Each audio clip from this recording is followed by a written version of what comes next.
How old were you when you found out Ortega taco mix was not authentic Mexican food? I was 15. And in order to understand why that was, I have to tell you a little bit about how I grew up. I'm from Jersey. And I grew up in a very small town where everybody knew everybody, where all the houses were townhomes with the same brick stucco on the outside. And when I looked around, I saw a lot of myself. Something that defined me at that time in early middle school and high school was this structure and security in sameness to not lose what I believed. Because I was so set on trusting an argument that I thought was true. So now during this time, I went out one night to get some food with one of my best friends. And after high school one night, Thomas and I went out to this little place called Pancheros. And I walked in, and I'm looking for the ground beef, pick out my tacos, right? The diced up little tomatoes or that little sauce packet in the plastic bag wasn't there. So I got some quesadillas instead. We walked outside, and we're sitting on the grass, eating. And he turns to me and says, "Mike, I have something to tell you." I said, "Okay." He said, "I'm trans." And painfully, the first thing out of my mouth was, "That's funny, Thomas. Good joke." I wasn't joking. And even worse, the second thing I thought was, would I be okay with this? Could I accept him? You see, Thomas didn't just come out to me. He completely cracked open my worldview. Because no more was being trans a concept. These were actual people. This was my best friend standing next to me eating tacos. And you see, the thing is, that really stuck with me. Because now I had to really sit there and listen and understand what it meant to experience something that I was unfamiliar with. These were ideas and principles that I took with me throughout college, but I didn't really understand what it meant to listen until I got here. And that was something that I spend way too much of my time in. That's college mock trial. My freshman year, I was a witness. I was the defendant. And throughout this case, I was being charged with conspiracy to commit a heist and all these crazy other things. And in opening statements, my defense counsel brought to the jury 3 questions. And in answering those, the jury would find me not guilty. So I thought, what better way to defend my current version of myself to my former than to ask 3 more questions? The first one, what did I lose in order to learn? Second, how do I actually measure the progress that I've made? And third question,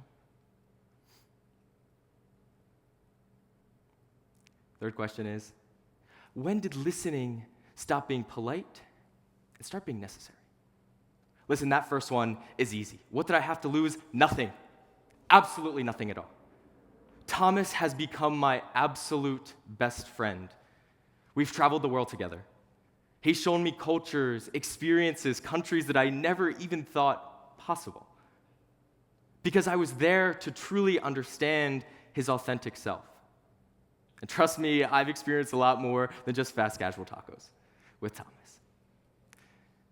Now that second question. When did listening stop being polite and start being necessary? You see, the thing is, in order to answer this, we actually have to keep talking a little bit more about food. Now, we've all seen Finding Nemo, right? And I'm sure we all remember that famous scene. Fish are friends, not food. And in that time, the sharks are gathered together. They have their little fishy friends. And they finally understand, hey, listen, guys, we can't eat them because fish are our friends and not food. The sharks get it, right? No. Here's the thing. I will never understand what it's like to not be white, to not be straight, to not be cisgender. And the thing is, I need my fishy friends. I need Thomas. And I need everyone else with different experiences than I do to be able to sit here and tell me, your worldview just might be incomplete. And so with that, I've been able to say that learning is a process. And it's not something that you finish, that you're just done with. Which brings me to my third question. How can we understand the progress that we've actually made? And to understand that, I've got to take a step back. About 4 years ago, I was in my junior year of high school, sitting in my AP US History class. My teacher, Mr. Thompson, was about 70, 80 years old at the time, and just like me, he was pretty stuck in his ways. So much so that he wore the same pants every day with the same red ink spot on them. And one of the most fun things that his students would look forward to was when we would take an ideology test. And on this test, you'd be scored all the way from the negatives to the positives. And he would rank the students based on how we scored on that test. So all the way to the left side of the room would be the people that he would consider are in the radical Bloom closet. And all the way on the right are the people who happen to hold his similar views of sameness. And when I took that test, out of 2 classes, over 50 kids, I scored so much in the positives, I was practically sitting in the teacher's lap. Now, when I think about that moment, being stuck in one perspective, I then think about just a few months ago, when I was leading a diversity, equity, and inclusion panel, one that I put on about career, campus, and community engagement.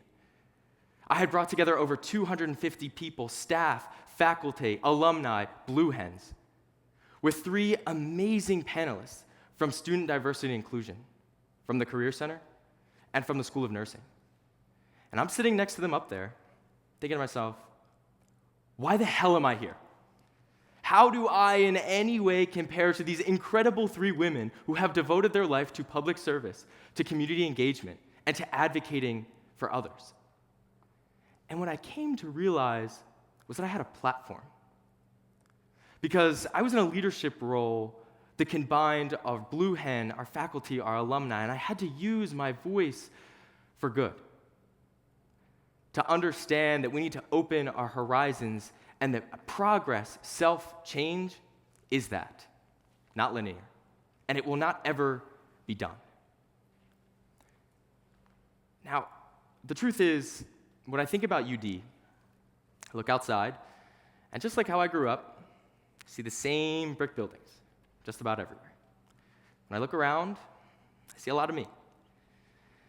But I've been so fortunate to find those pockets of community and people who are dedicated to diversity, of thought, of experience, of identity, and building incredible culture.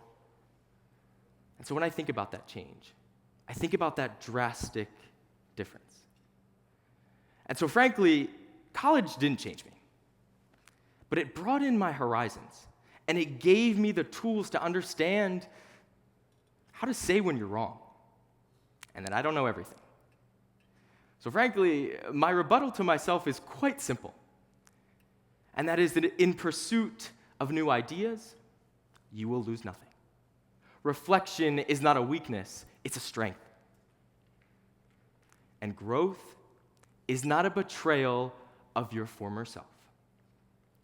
And listen, Michael, when you think about the community that you have surrounded yourself with, the people you chose to spend your life with, the verdict is not waiting on them to change, but on you. Thank you.